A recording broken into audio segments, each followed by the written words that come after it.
Hey, I'm Shane from Shane's Law. I'm here today with Thomas, one of the attorneys here. We want to talk about one of his recent client victories. This was a particularly difficult case. Thomas worked on it for, about 2.5 years before I could get a great result for the client and before we could get them better. Tell us a little bit about this case, Thomas. NA, 50-year-old gentleman, owns his own business, contractor, also has a PhD, really interesting guy. Driving through Raleigh, minding his own business like people tend to do when they get involved in car accidents, doing things the right way, and gets smashed into at a high speed rear-end collision. So, neat about this is you said he has his PhD and he was a little older, and I know sometimes that can make cases a little bit more difficult just because the insurance company fights about injuries and things like that. Was that the case here, or did they immediately say, yeah, it's our fault? Yeah, they took responsibility here quickly. They always try to play the game of saying that something's a pre-existing injury or degenerative disc disease, which is just called, getting older. But we were able to overcome that with, the documentation that we had here. It showed how bad he was hurt. All right. What were his injuries? He had some disc bulges in his lower back. He had never been to the doctor before. He didn't have any prior injuries, no documentation, no health insurance. Just, going through life with a clean slate in terms of injuries. Very, very good condition. Okay. And what happened ultimately?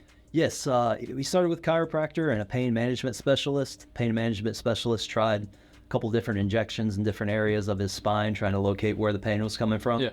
Didn't work. Got a second opinion with an orthopedic surgeon. That surgeon did another MRI or did an initial MRI and found out, hey, I think I can fix this damage with an endoscopic rhizotomy.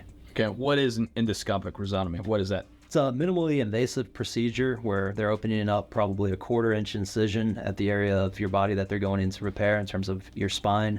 They're bringing an HD camera in there as well as like a little probe and essentially kind of giving your nerve a haircut and hoping that it can grow back, healthy. It's amazing when I talk to doctors nowadays and they talk about all the things they can do with these teeny tiny little incisions, basically, whereas back in the day, anything like that, all the incisions were big, and now with the cameras and robots and things to help maneuver, they can do things so much smaller, which obviously helps you heal quicker because there's less invasiveness and less injury. Definitely. Yeah, and you hear a lot of older people like this gentleman, hey, I know people who had back surgeries and, they were never the same. I was like, well, probably like 30 years ago, you're right, because they're going in there and ripping things open and hitting you with hammers and a little bit, but now we can do things with the technology that we have. It's like an HD video of the inside of your body, and we can be precise. Yeah, and I think that's the key right there. It's precise without all the collateral damage to even get to where they want to do the injury or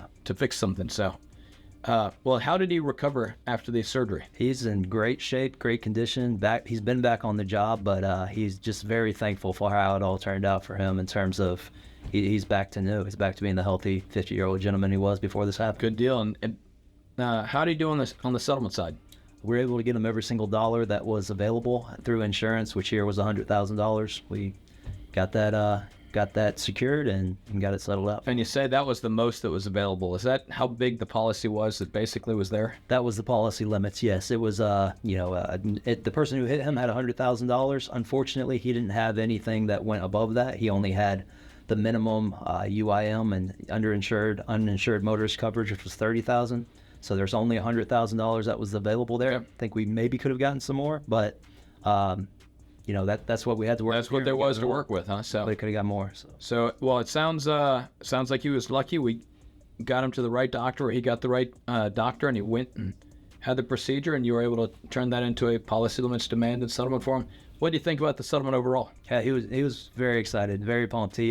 We weren't sure if he was going to be able to have the surgery, but he was able to get the surgery and able to get a good size chunk of change in his pocket with everything taken care of in terms of bills, and he was very happy. Well, it sounds like a great result for him, and I'm glad you were on the case and glad you're able to help him.